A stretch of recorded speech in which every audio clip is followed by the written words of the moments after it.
بسم اللہ الرحمن الرحیم۔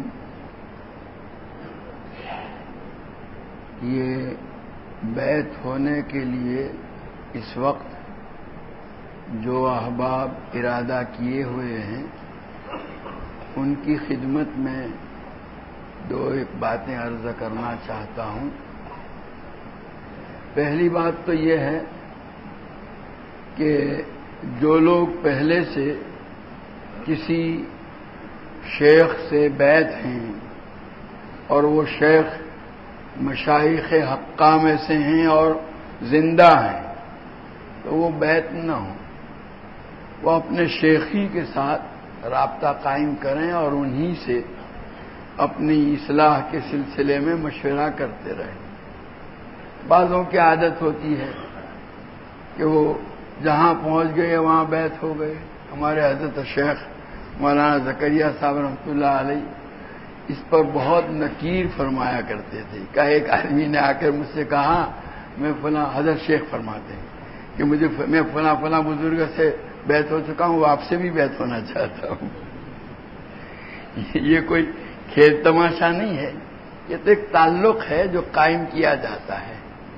اسی سلسلے تصوف کے اندر جو ہے وہ ایک خاص اصطلاح ہے کہ آدمی اپنے شیخ کے متعلق یہ سمجھے کہ مجھے جو کچھ بھی فائدہ پہنچے گا اسی سے پہنچے گا۔ تو اب کئی آدمیوں سے جب معاملہ قائم کیا ہو، یہ تو ایک روحانی علاج ہے۔ تو جیسے ایک بیمار ہوتا ہے وہ کسی ایک ڈاکٹر ہی یا ایک ہی طبیب سے اپنا علاج کرواتا ہے، کئی طبیبوں سے جو کرائے گا وہ کبھی بھی کامیاب نہیں ہو سکتا، صحت یاب نہیں ہو سکتا۔ تو بہرحال ایک بات تو یہ ہے۔ دوسری بات یہ ہے کہ جو لوگ بیعت ہونا چاہتے ہیں وہ اپنے شوق، اپنی رغبت اور اپنی طبیعت کے تقاضے سے بیعت ہوں، کسی کے ورغلانے، کسی کے ترغیب دینے یا کسی کے بہکانے سے نہیں۔ یہ نہیں، بعض لوگ یہ کہتے ہیں، بعض مرتبہ ہوتا ہے کہ میں تو فلاں صاحب کے کہنے سے آپ سے بیعت ہو گیا تھا، اب آپ کے ساتھ میری طبیعت نہیں لگتی ہے۔ ویسے میں تو اس معاملے میں بہت زیادہ جو ہے ایک دم اپنے سے بیعت ہونے والوں کو فری رکھتا ہوں کہ بھئی اگر میرے ساتھ آپ کو مناسبت نہیں ہے، بہت سے ایسے آئے کہ میں فلاں ضرور جاؤں، میں ان سے سفارش کر دیتا ہوں۔ اللہ تک پہنچانے کا کوئی میں نے تو ٹھیکہ نہیں لیا ہے کہ جو میرے سے بیعت ہوگا وہی پہنچے گا، نہیں۔ ایک طریقہ ہے، اگر آپ کو مجھ سے مناسبت نہیں ہے ان سے آپ بیعت ہو جائیے۔ تو بہرحال اتنا ضرور ہے کہ پہلے سے ہی آدمی خوب سوچ سمجھ کر اپنی طبیعت کی مناسبت دیکھ کر بیعت ہو، جیسا وہ رسالہ جو ابھی عصر کے بعد پڑھا جا رہا ہے تو اس میں اور دوسرے اس سلسلے میں جو مضامین ہیں اس میں اسی کی طرف خاص تاکید کی گئی ہے کہ بیعت ہونے میں جلدی نہ کرے کہ بیعت ہو، بلکہ جس سے بیعت ہونا چاہتا ہے اس کے پاس کچھ مدت رہے، ان کے پاس آنا جانا رہے، ان کے مزاج سے واقفیت ہو، سمجھے کہ میری ان کے ساتھ میرا جوڑ لگے گا یا نہیں، میری طبیعت کو مناسبت پیدا ہوگی نہیں۔ اگر یہ محسوس ہو، پھر وہ جو شرائط مشائخ نے کسی سے بیعت ہونے کے لیے قرار دی ہیں ضروری، وہ بھی ان میں پائی جاتی ہے، اس کے بعد بیعت ہو۔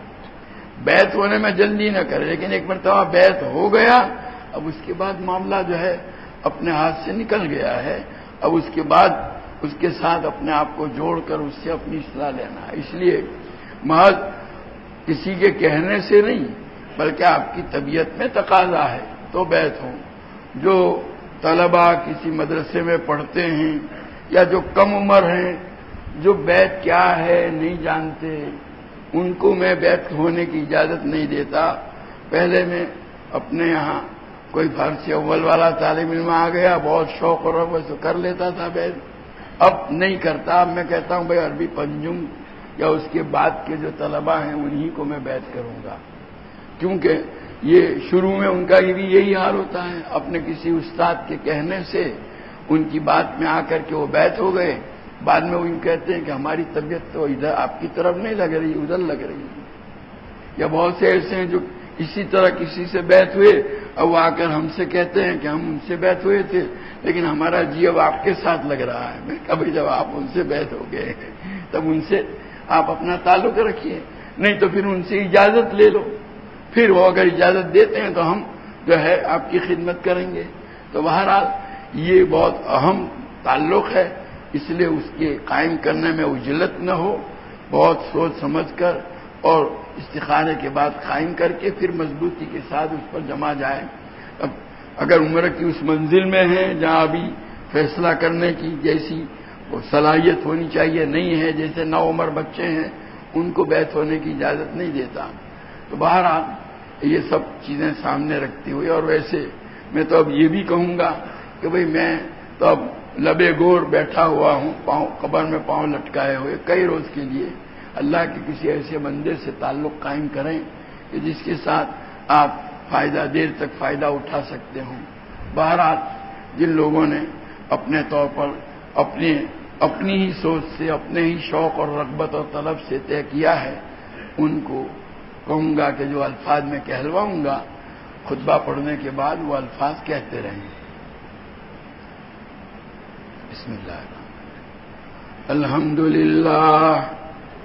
الحمد للہ نحمده ونستعینه ونستغفره ونؤمن به ونتوکل علیہ ونعوذ باللہ من شرور انفسنا ومن سیئات اعمالنا من يهده الله فلا مضل له ومن يضلله فلا هادي له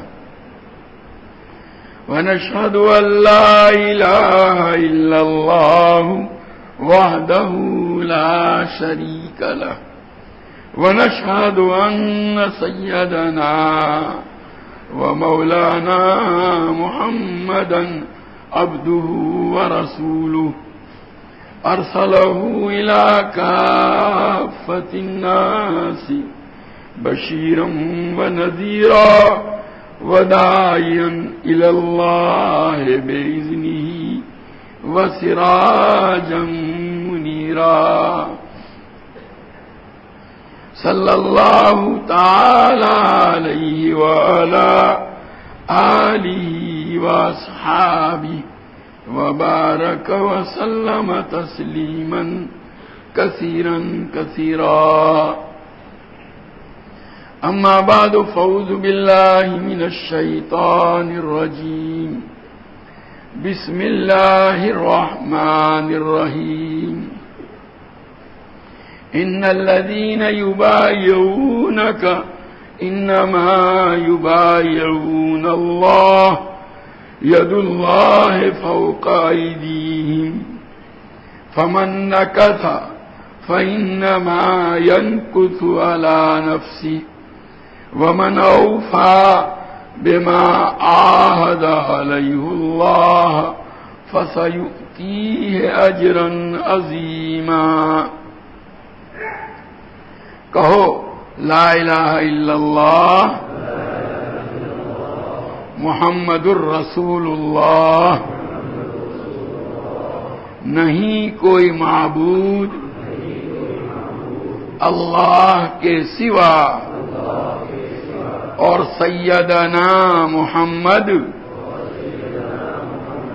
صلی اللہ علیہ وسلم اللہ کے سچے رسول ہیں. ایمان لائے ہم اللہ پر, اس کے فرشتوں پر, اس کی کتابوں پر, اس کے رسولوں پر, قیامت کے دن پر اور تقدیر پر, بھلا ہو یا برا سب اللہ کی طرف سے ہے. توبہ کی ہم نے کفر سے, شرک سے, بدعت سے, نماز چھوڑنے سے, چوری کرنے سے، زنا کرنے سے، پرایا مال ناحق کھانے سے، کسی پر بہتان باندھنے سے، کسی کی غیبت کرنے سے، اور ہر گناہ سے، چھوٹا ہو یا بڑا، اور عہد کیا ہم نے انشاءاللہ کوئی گناہ نہیں کریں گے، اور اگر ہو گیا تو فوراً توبہ کریں گے۔ یا اللہ تو ہماری توبہ قبول فرما، یا اللہ تو ہماری توبہ قبول فرما، ہمیں اپنے سچے بندوں میں شامل فرما، ہمیں توفیق عطا فرما اپنی رضامندی کی اور اپنے پاک رسول کی تابعداری کی۔ بس یہ ہو گئے بیت۔ اب جو باتیں کہوں ان کو دھیان سے سنو۔ بیت ہونے کا مطلب اور خلاصہ دو چیزیں ہیں۔ اللہ تبارک و تعالی کے احکام کی بجاوری میں، یعنی اللہ تعالی نے جن کاموں کو کرنے کا حکم دیا ہے ان کو کرنے میں، اور اللہ تعالی نے جن کاموں سے بچنے کا حکم دیا ہے ان سے بچنے میں، آج تک ہم سے جو غفلت اور کوتاہی ہوئی اس سے توبہ، اور آئندہ ایسی غفلت اور کوتاہی نہیں کریں گے اس کا عہد و پیمان اور وعدہ۔ گویا یہ بیت آپ کی پچھلی یعنی گزری ہوئی زندگی کے حق میں توبہ ہے، اور آئندہ آنے والی زندگی کے حق میں ایک طرح کا معاہدہ اور وعدہ ہے۔ توبہ میں تین چیزیں ہوتی ہیں، ابھی 2 روز پہلے ہی اس سلسلے میں تفصیل ذکر کر دی تھی۔ توبہ میں پہلی بات تو یہ ہے کہ آدمی اس گناہ کو چھوڑ دے، سب گناہوں سے توبہ کر رہے ہیں، سب گناہوں کو چھوڑ دے، یہ پہلی شرط۔ دوسرا، اب تک جو گناہوں کا ارتکاب ہم کرتے رہے اس پر دل میں ندامت، شرمندگی اور دکھ ہو کہ ہائے کس بڑی ذات کی میں نے نافرمانی کی۔ اور تیسرا، آئندہ ان گناہوں کو نہ کرنے کا پورا عزم اور ارادہ۔ ایسا نہیں کہ نہ ہو، نہ کرنا۔ اس وقت ہمارا ارادہ پختہ یہ ہے کہ ہم مر جائیں گے لیکن یہ کام نہیں کریں گے۔ اس کے بعد بھی خدا نہ خواستہ ہو گیا تو اس توبہ پر اثر نہیں پڑتا۔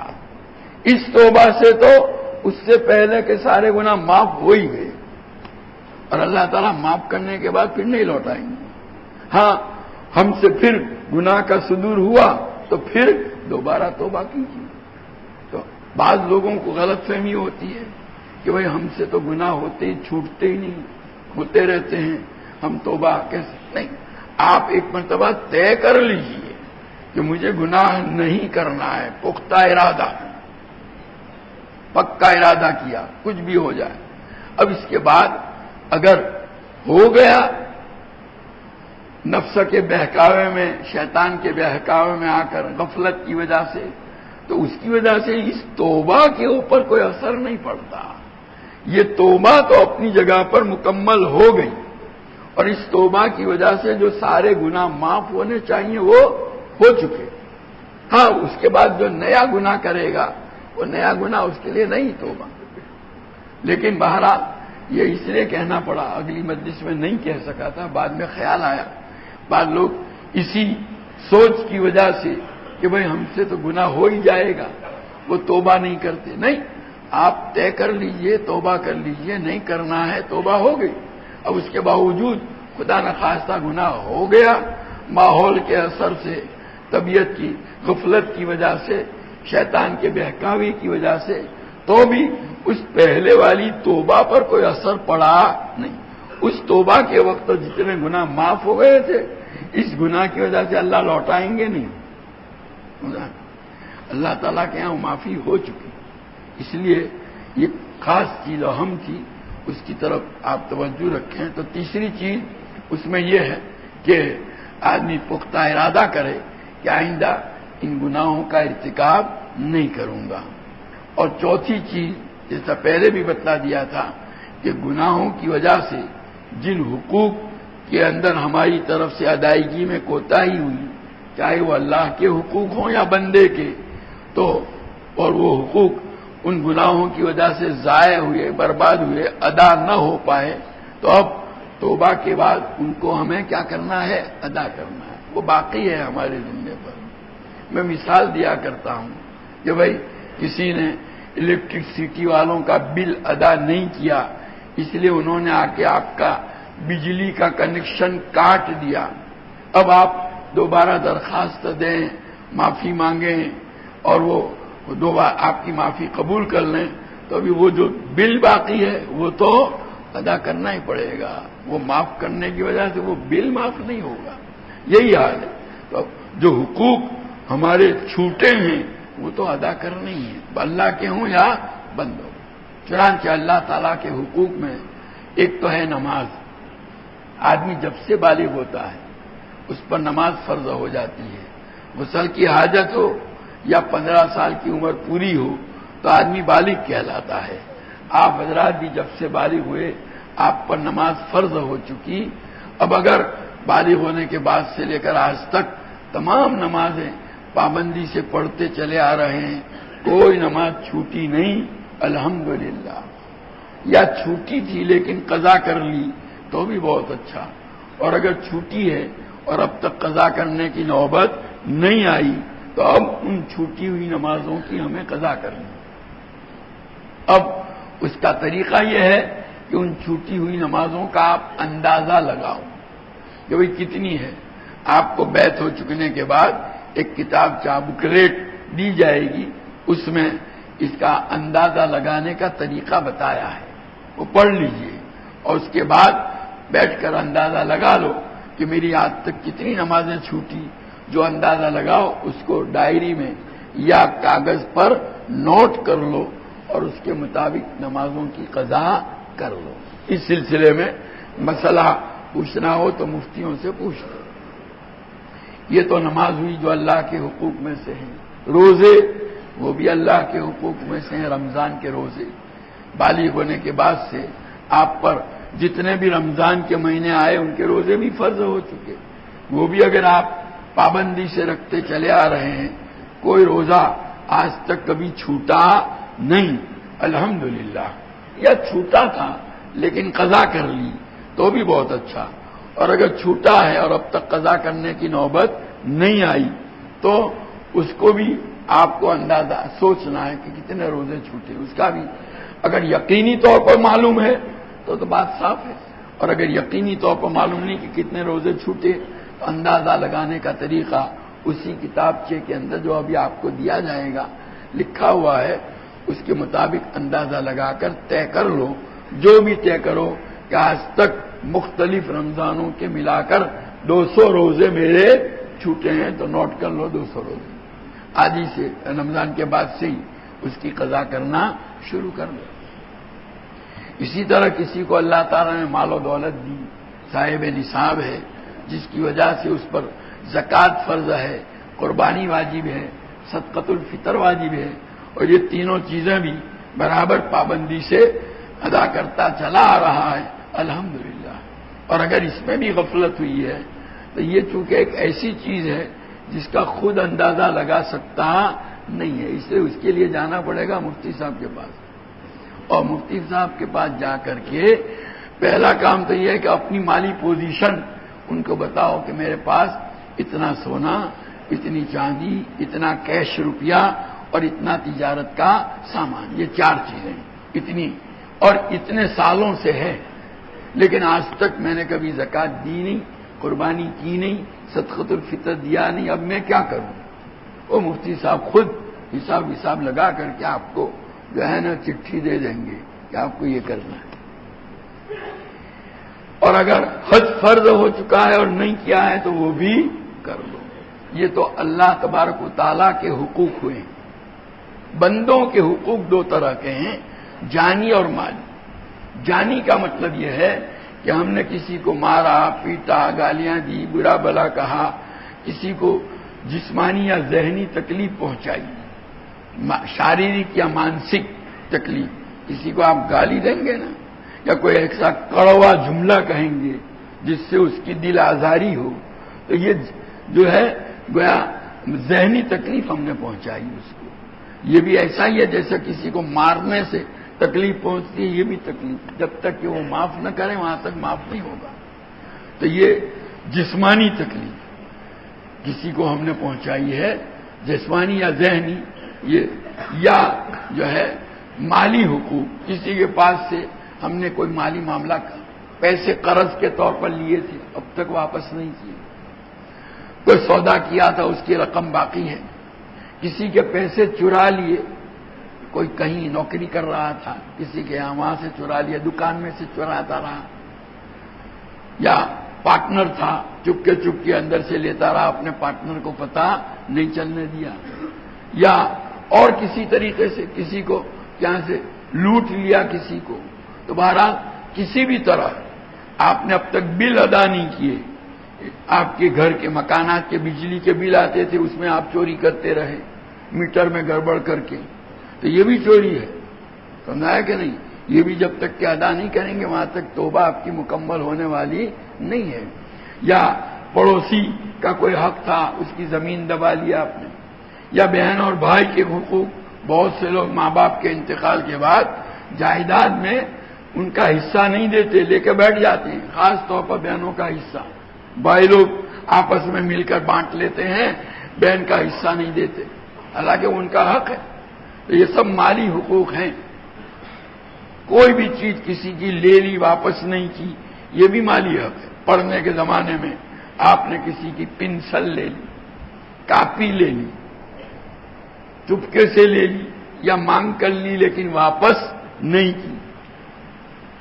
نہیں کی تو یہ آپ کے اوپر حق باقی ہے. حضرت عبداللہ ابن مبارک رحمۃ اللہ علیہ کے حالات میں لکھا ہے کہ علم حاصل کرنے کے لیے ادھر دمشق اور عراق کے علاقے میں آئے تھے، حجاز کے.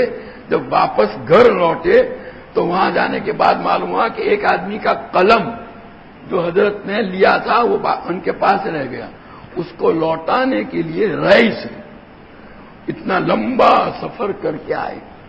اور ان کا جملہ ہے، کسی کا ایک درہم میرے اوپر باقی ہے، میرے پاس رہ گیا ہے، اس کو واپس کرنا میرے نزدیک 1,00,000 درہم کا صدقہ کرنے سے افضل ہے.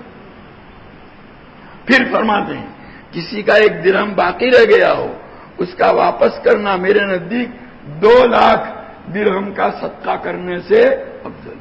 3,00,000 4,00,000 5,00,000 6,00,000 تک پہنچے.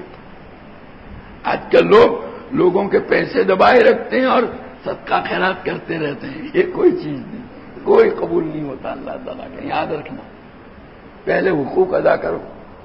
امام بخاری رحمۃ اللہ علیہ تو جہاں حقوق کا بیان ہے بخاری شریف میں بڑے ناراض ہوتے ہیں. اس پر بڑا سخت انہوں نے کلام کیا ہے کہ عجیب لوگ ہیں، لوگوں کا مال ضائع اور برباد کرتے ہیں، لوگوں کے حقوق ضائع اور برباد کرتے ہیں. لوگ عمرے اور حج میں جا رہے ہیں اور لوگوں کے پیسے باقی ہیں. یہ شریعت اس کی اجازت نہیں دیتی. تو بہرحال میں یہ عرض کرنا چاہتا ہوں کہ مالی حقوق جس طرح کے بھی ہو. ہمارے طلباء ہیں، کیا طلب علمی کے زمانے میں کسی طالب علم کے ساتھ لڑائی ہو گئی، کیا کرتے ہیں وہ؟ چپکے سے کاپی لے کے پھاڑ کے پھینک دی اور اپنے جی میں خوش ہیں کہ میں نے اس کو نقصان پہنچایا. ارے کیا نقصان پہنچایا؟ اپنے اوپر بہت بڑی مصیبت لے لی. اس کے چپل لے کے کاٹ کے تالاب میں ڈال دیے. اب وہ پریشان ہے اور یہ خوش ہو رہا ہے. ہاں مزہ آ گیا. ارے کیا مزہ آ گیا؟ پتا چلے گا جب اس کا حساب دینے کا وقت آئے گا. تو ایک معمولی چیز بھی اگر کسی کی ہمارے پاس ہے تو بڑی خطرناک ہے، بہت خطرناک ہے. ایک بزرگ مفتی عبدالرؤف سکھروی کے خطبات کے اندر واقعہ ہے کہ ایک اللہ والے کا انتقال ہوا، بزرگ کا. انہوں نے اپنی زندگی میں کوئی چیز کسی کی سوئی یا اور کچھ تھا عاریت کے طور پر، یعنی استعمال کے لیے لیا تھا، وہ واپس کرنے کی نوبت نہیں آئی تھی، اسی حالت میں انتقال ہو گیا. اب گھر والوں کو بھی معلوم نہیں تھا. گھر کے کسی آدمی نے خواب میں دیکھا کہ وہ جو ہے ایسا جیسے میدان حشر قائم ہے اور دوڑ رہے ہیں ادھر سے ادھر گرمی میں. کیا بات ہے؟ وہ میرے فلانے کی سوئی یا فلاں چیز میں نے لی تھی، وہ رہ گئی ہے فلاں جگہ ہے، اس کو واپس کرو. چوری نہیں کی تھی، اس کے استعمال کے لیے اس کی خوشی سے لی تھی، لیکن واپس کرنے کی نوبت نہیں آئی تھی. اس لیے بھائی معاملہ بڑا سنگین ہے. ایک ایک چیز کے متعلق، خاص کر کے غیروں کی چیزوں کا معاملہ بڑا اہم ہے. اس لیے اس کے سلسلے میں بہت زیادہ احتیاط برتنے کی ضرورت ہے. تو جانی اور مالی حقوق دونوں، جانی میں یہ سب آتا ہے جو تکلیفیں پہنچائی ہیں جسمانیہ ذہنی وغیرہ، اور مالی حقوق یہ بندوں کے باقاعدہ جن لوگوں کے ساتھ آپ کے تعلقات رہے ہیں، کیونکہ عام طور پر آدمی کے جن کے ساتھ تعلقات ہوتے ہیں انہی کا کوئی حق جسمانی یا مالی ہوا کرتا ہے، تو ان کی باقاعدہ لسٹ بنائی جائے. تعلقات والوں میں رشتہ دار ہیں، ماں باپ بھائی بہن وغیرہ، اور دوست و احباب ہیں، محلے اور بستی والے ہیں، اور کاروباری لائن سے جن کے ساتھ تعلق ہوتا ہے وہ ہوتے ہیں. سب کی لسٹ بناؤ. وہ بعض حضرات کہتے ہیں یاد نہیں ہے، یہ تو بڑا مشکل ہے. حضرت تھانوی رحمۃ اللہ علیہ فرماتے ہیں جنت اتنی سستی نہیں ہے، جنت اتنی سستی نہیں ہے. جنت لینا چاہتے ہو تو یہ سب کرنا پڑے گا. آج اگر حکومت کی طرف سے آپ کے خلاف وارنٹ جاری ہو اور ذرا سا کوئی معاملہ ہے تو وہاں کیا ہے، خوب جستجو اور تلاش کر کے پھر ادا کرنے کا اہتمام کریں گے. حالانکہ حکومت کی گرفت اتنی خطرناک نہیں ہے جتنی اللہ کی گرفت ہے. اس لیے اس کا خاص اہتمام کرو. باقاعدہ لسٹ بنا کر ہر ایک کے نام کے سامنے یاد کرو اس کے کیا کیا جانی اور مالی حقوق ہیں، یاد کر کے نوٹ کرو اور ان کو باقاعدہ ادا کرو. جو یاد ہیں وہ تو لکھ کر کے ادا کرنا ہی ہے. بعض لوگوں کو یاد ہوتے ہیں، پھر جا کر بھائی کچھ آپ کا کچھ باقی واقعی ہو تو دیکھو، اب اس کو تو یاد نہیں، بھائی اس کو یاد نہیں، تجھے تو یقینی طور پر یاد ہے. اب وہ حق اس کے یاد ہونے پر موقوف نہیں، تمہیں ادا کرنا ہی ہے. وہی سمجھتا ہے کہ اس طرح میں چھپا کر کے اپنے آپ کو بچا لے جاؤں گا، اس سے معافی نہیں ہوتی، یاد رکھنا. بہرحال اس سلسلے میں باقاعدہ ساری تفصیلات کتابوں میں موجود ہیں. کوئی پوچھنا چاہے تو مفتیوں سے دارالفتہ سے اس سلسلے میں سوال کر کے اپنی تسلی تشفی کر سکتا ہے. تو کہنے کا حاصل یہ ہے کہ بندوں کے جو مالی یا جانی حقوق ہیں باقاعدہ ان کی لسٹ بنائے، اور لسٹ بنا کر کے ان سے جانی حقوق کی معافی مانگے، اور جب تک کہ معاف نہ کریں وہاں تک اس کے ساتھ لگا رہے، پیچھا نہ چھوڑے اس کو. بھائی آپ کے 5 روپے کسی کے پاس باقی ہیں تو آپ لینے جائیں گے نا کہ نہیں جائیں گے؟ وہ نہ کہتا نہیں ہے تو آپ نے چھوڑ دیا، پھر دوبارہ جائیں گے، پھر 6 بار جائیں گے، جب تک کہ وصول نہیں کریں گے اس کا پیچھا. اپنا حق وصول کرنے کے معاملے میں جب ہم اتنے مستعد ہیں تو دوسرے کے حقوق کی ادائیگی کے معاملے میں بھی وہی مستعدی دکھلانے کی ضرورت ہے. تو بہرحال یہ جانی اور مالی حقوق ان کی لسٹ تیار کی جائے اور جانی حقوق کی معافی مانگی جائے. جب تک کہ معاف نہ کرے وہاں تک جو ہے اس کا پیچھا نہ چھوڑے، اور مالی حقوق ادا کرے، اور ادا کرنے کے بعد جو تاخیر ہوئی دیر کی اس کی ادائیگی میں اس کی معافی. ہمارے اسلام میں لیٹ پیمنٹ کے اوپر کوئی سود تو نہیں ہے، لیکن لیٹ پیمنٹ پر معافی مانگنا ضروری ہے. سمجھا ہے کہ نہیں؟ لیٹ پیمنٹ میں جتنا ہے وہ اتنا ہے حق ادا. کسی کے 5 لاکھ روپے ہیں، آپ نے ادا نہیں کیے، 5 سال کے بعد ادا کر رہے ہیں تو 5 ہی لاکھ ادا کرنا ہے، کوئی 5.5 لاکھ نہیں. لیکن وہ جو آپ نے لیٹ کیا اس کے پاس کیا کرنی ہے؟ معافی مانگنی. دوبارہ یہ جانی مالی حقوق کی بہفہرست تیار کر کے ہمارے بزرگوں کے یہاں اس کا بڑا اہتمام.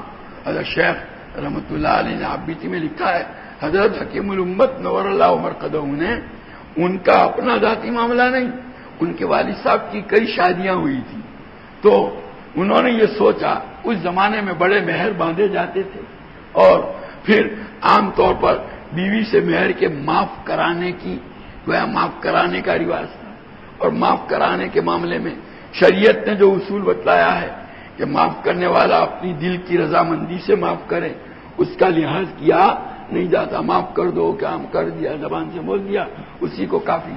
تو حضرت رحمۃ اللہ علیہ نے اس کو کافی نہیں سمجھا، باقاعدہ وہ سب اس کا حساب کر کے حضرت کے والد صاحب نے جہاں جہاں شادیاں کی تھی اور ان کے جو ورثاء تھے سب کی تحقیق، جتنا ادا کرنے کا تھا نا اس کے مقابلے میں ان کی تلاش اور جستجو میں زیادہ خرچہ ہوا، مگر وہ باقاعدہ شیخ نے آبیتی میں لکھا ہے کہ بعض عزیزوں کے متعلق مجھ سے پوچھا اور خود مجھے بھی کچھ رقم کچھ پیسے ملے اس میں سے، حضرت رشتے داری آتے آتے، تو بہرحال اتنا زیادہ اہتمام العذر والنظر کے نام سے حضرت نے آخر میں باقاعدہ ایک چھوٹا سا رسالہ حضرت حکیم الامت نے شائع کیا تھا، اپنے احباب اور متعلقین کی خدمت میں درخواست کہ میرا زندگی بھر آپ کے ساتھ تعلق رہا، میری طرف سے کوئی تکلیف پہنچی ہو تو آپ مجھ سے بدلہ لے لیں، مجھے معاف کر دیں، مالی حق ہو تو مجھ سے وصول کر لیں۔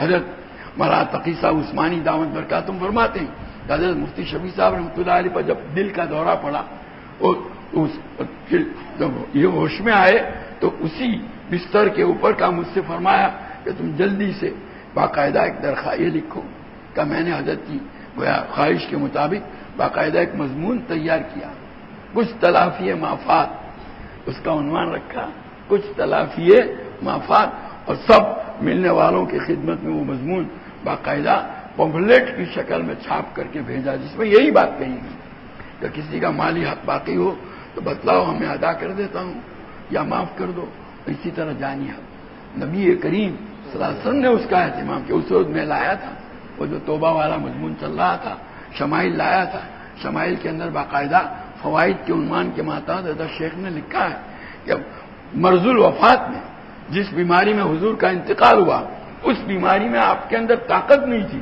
حضرت فضل ابن عباس رضی اللہ تعالیٰ عنہ حضور کی خدمت میں حاضر ہوئے، حضور نے فرمایا بھائی یہ پٹی ذرا مضبوطی سے کس لو، پھر ان کا سہارا لے کر کہا مجھے مسجد میں لے جاؤ، مسجد نے کہا ممبر پر بٹھاؤ، پھر کہا لوگوں کو بلاؤ، لوگ جب آئے تو ان کے سامنے حضور نے یہی پیش کیا، بھائی میں تمہارے ساتھ رہا ہوں، تم میں سے کسی کو میں نے کوئی تکلیف پہنچائی ہو، مارا ہو، اس کا بدلہ لے، کسی کا مالی مطالبہ ہو مجھ سے وصول کر لو۔ اور اس سے فارغ ہونے کے بعد حضرت عائشہ رضی اللہ تعالیٰ عنہ کے حجرے میں تشریف لے گئے اور عورتوں کو بلوا کر ان کے سامنے بھی حضرت نے یہی تقریر کی۔ حیرت ہے، حضور صلی اللہ علیہ وسلم اتنا زیادہ اہتمام فرما رہے ہیں تو ہم اور شما کس قطار میں ہیں، اس لیے ہمیں ان چیزوں کا اہتمام کرنا ہے۔ تو بہرحال یہ توبہ کی بات چل رہی تھی، یہ مالی حقوق یا جانی حقوق بندوں کے، اس سے یہ سب یہ کرنے کے بعد اس کو سب کر لوگے، اللہ کے حقوق بندوں کے حقوق، تب یہ ہماری توبہ کیا ہوگی، مکمل ہوگی۔ ابھی تو خالی زبانی ہے، ہمارا حال تو یہ ہے کہ ہماری توبہ مکمل نہیں ہوئی، ناقص سے ادھوری ہے، اور آ گئے خانقاہ میں ایک آدھ رات جو ہے کچھ ذرا دل لگا کر دعا کر لی اور رونا آ گیا تو یوں سمجھتے ہیں بس پہنچ گیا میں چوتھے آسمان کے اوپر، اب حضرت جبریل وہی لے کر کے آویں اتنی دیر ہے، ساری دنیا کے حقوق باقی ہیں لیے پھر سے، اس لیے ان چیزوں کا اہتمام ہو۔ بہرحال یہ توبہ کا حصہ تھا، پچھلی زندگی کی بات یہ سب کر لوگے تو آج تک پچھلی زندگی کا جو حساب کتاب ہے وہ کیا ہو گیا، صاف ہو جائے گا، کلیئر ہو جائے گا، سمجھا کہ نہیں؟ آپ کے سب پیپرز ایک دم کلیئر گزشتہ کی، آئندہ کے لیے آج سے گویا ایک نئی زندگی شروع ہوتی ہے۔ آئندہ کے لیے آپ کو اور ہم کو اس کا اہتمام کرنا ہے کہ 5 وقت کی نماز جماعت کے ساتھ ادا کریں، رمضان کا مہینہ آئے تو اس کے روزے رکھیں، اللہ نے مال و دولت دی ہے یا ابھی نہیں آئندہ اللہ دے تو اس کی زکوٰۃ ادا کریں، قربانی کریں، صدقۃ الفطر دیں، مالی حقوق جن کے ہیں، ماں باپ کے، بیوی بچوں کے، بہت سے لوگ وہ ہوتے ہیں بیوی بچوں کے حق ہی ادا نہیں کرتے. بیوی ہے، بچے پیدا ہوتے چلے جا رہے ہیں، اور میاں صاحب جو ہیں دنیا میں گھوم پھر رہے ہیں. بچے کہاں سے کھا رہے ہیں، کیا کھا رہے ہیں، کوئی پرواہ نہیں. بیوی بیچاری مزدوری کر کے لوگوں کے گھر جا کر کے برتن صاف کر کے اور کپڑے دھو کر کے بچوں کو پال رہی ہے، حالانکہ یہ ذمہ داری باپ کی تھی. ایسے بہت سے لوگ ہیں، اور باقاعدہ دینداری کا لبادہ اوڑھے ہوئے.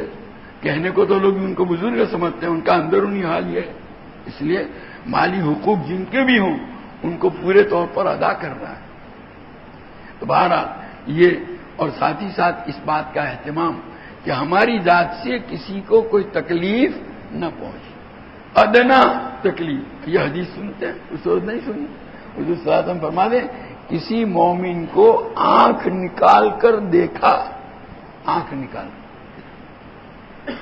اور اس کی وجہ سے اس کے دل میں کیا پیدا ہوا؟ ڈر پیدا ہوا.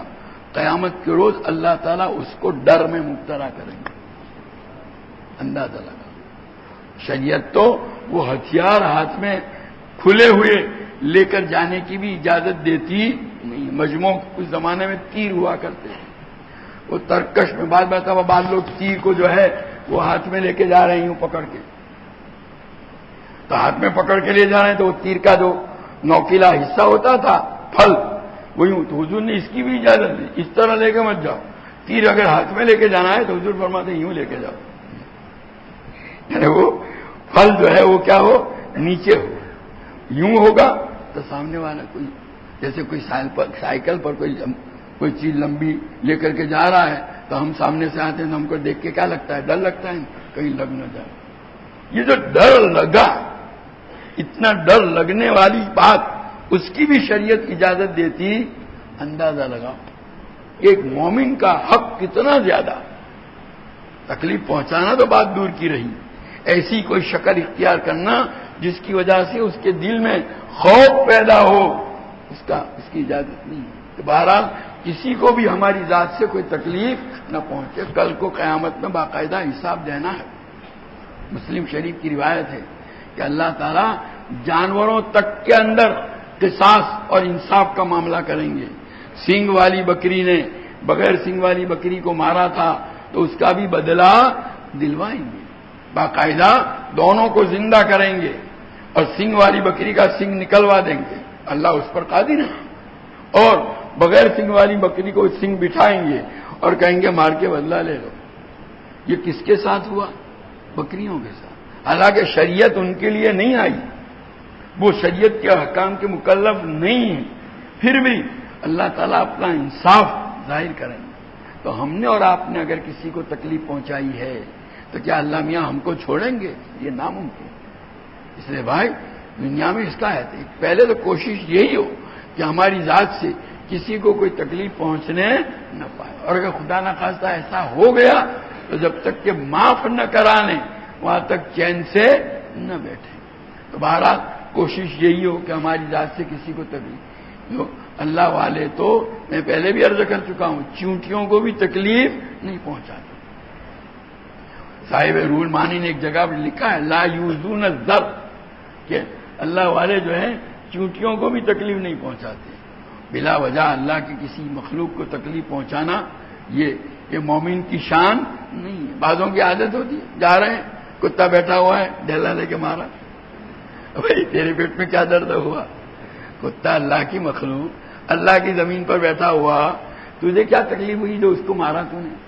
ہاں اگر وہ کتا بھونکتا ہے، کاٹنے کے لیے آپ کی طرف دوڑتا ہے تو آپ اپنے بچاؤ کے لیے کچھ کر سکتے ہیں. اس کی شریعت نہیں جانتی، وہ تو بیچارہ کچھ کر نہیں رہا، بلا وجہ آپ اس کو یہ کر رہے ہیں. تو بہرحال کسی کے ساتھ بھی کوئی ایسا معاملہ کرنے کی شریعت اجازت دیتی نہیں ہے. ہر حال ایک مومن کی جان، مال، عزت اور آبرو، جو لوگ اپنی زبان کو لوگوں کی غیبت میں، لوگوں کے اوپر بہتان تراشی میں استعمال کرتے ہیں، کل کو قیامت کے روز آپ نے حدیث سنی، وہ ان کے ہاتھ کہ ان کے ناخن جو ہوں گے نا وہ تانبے کے ہوں گے، اسے وہ اپنے چہرے اور سینوں کو کہ گوشت کو وہ کھرچ رہے ہیں، وہ عذاب ہوگا ان کو. اس لیے بڑی خطرناک چیز ہے، اس سے اپنے آپ کو بچانے کی ضرورت ہے. کسی کو بھی ہماری ذات سے تکلیف نہ پہنچے. ہمارے بزرگوں کے یہاں تو اس کا بڑا اہتمام، دور دور کا اہتمام جو ہے، دور دور کا سوچ سوچ کر کے حضرت مفتی تقی صاحب، حضرت مفتی شفیع صاحب کے متعلق جو ہے بیان کرتے ہیں کہ وہ ایک مرتبہ فرمانے لگے بیمار تھے، رمضان کا مہینہ تھا، گرمی کا زمانہ تھا، تو کہا دل تو یہ چاہتا ہے کہ اللہ تعالیٰ رمضان کی موت عطا فرمائے، لیکن یہ سوچ کر یہ دعا نہیں کرتا کہ اگر رمضان میں میری موت ہو گئی تو روزے کی حالت میں لوگوں کو میرے اور اس گرمی میں دفن کرنے کے لیے وہاں آنا پڑے گا، لوگوں کو مشقت ہوگی۔ کیسے اللہ کے بندے اس سوچ سے کہ میرے تدفین کے لیے میرے جنازے میں شرکت کے اندر گرمی لوگوں کو برداشت کرنی پڑے گی، تکلیف اٹھانا پڑے گی، اس لیے میں یہ دعا نہیں کرتا، بچتا ہوں۔ اللہ کی دعا تو اللہ سے کرنی تھی، کیسے کیسے لوگ ہیں، اور ہمارا حال کیا ہے؟ یعنی ہمیں اپنا حال دیکھنا چاہیے اور اللہ کے ان بندوں کے حالات پر نگاہ رکھنی چاہیے۔ تو بہرحال ہماری کوشش یہی ہو کہ ہماری ذات سے کسی کو ادنا تکلیف نہ پہنچے، اور اس کے علاوہ قرآن پاک کی تلاوت، جو لوگ حافظ ہیں ان کے لیے کم سے کم 3 پارے، اگر وہ پہلے سے ہی کچھ زیادہ پڑھ رہے ہیں تو اس کو گھٹا کر 3 کرنے کی ضرورت نہیں ہے، سمجھا؟ بعض لوگ کیا کہتے ہیں میں تو پہلے 5 پڑھتا تھا لیکن وہ بیت ہوا وہاں 3 کا اس لیے 3 کر دیے، میرے نامہ اعمال کے اندر لگا دیا اس کو، کہ نہیں بھائی، یہ تو جو ہے منیمم کم سے کم مقدار ہے۔ آپ کو اللہ نے توفیق دیا، آپ 5 10 15 20 اور پورا قرآن پڑھتے ہیں، سبحان اللہ، میرے لیے بھی سعادت کی بات ہے۔ تو بہرحال کم سے کم 3 پارے۔ اب ان 3 پاروں کی ترتیب کیا ہو؟ بعض لوگوں کا قرآن بہت پختہ ہوتا ہے، وہ ایک دم جو ہے بالکل آسانی روانی کے ساتھ تو ان کے لیے 3 پارے روزانہ پڑھنا نماز کے۔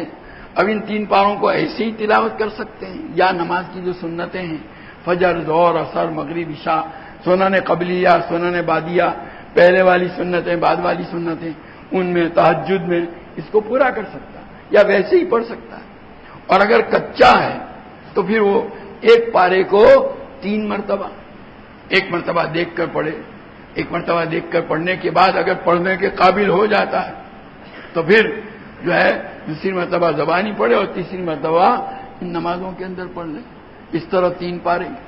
اگر اتنا کچا ہے کہ یہ بھی نہیں تو آدھے پارے کو 6 مرتبہ، تو وہ 3 کے برابر ہو جائے گی مقدار۔ ان میں سے 6 مرتبہ میں 3 مرتبہ دیکھ کر، 1 مرتبہ خود زبانی اور 2 مرتبہ اس طرح نفلوں وغیرہ میں، اس طرح مطلب کہ ترتیب ایسی بنا دے کہ روزانہ کل تلاوت کی مقدار کتنی ہو؟ 3 پارے ہو۔ اور جو حافظ نہیں ہے، ناظرہ خواہ ہیں، تو روزانہ 1 پارے کی تلاوت کریں، اور اگر کسی کو ناظرہ بھی نہیں آتا تو طے کر لے آج سے میں قرآن پڑھنا سیکھوں گا۔ دیکھو حضرات صحابہ رضوان اللہ تعالی علیہم اجمعین نے بڑی عمروں کے اندر قرآن پڑھنا سیکھا تھا۔ آج بھی آپ طے کر لیں گے، شروع کر دیں گے تو اللہ تعالیٰ آسانی کے ساتھ پورا کروا دیں گے، اور خدا نہ خواستہ اگر موت آ گئی تو آپ قرآن پڑھنے والوں کے ساتھ اٹھائے جائیں گے وہاں۔ تو اللہ کے یہاں تو اتنا فضل ہے۔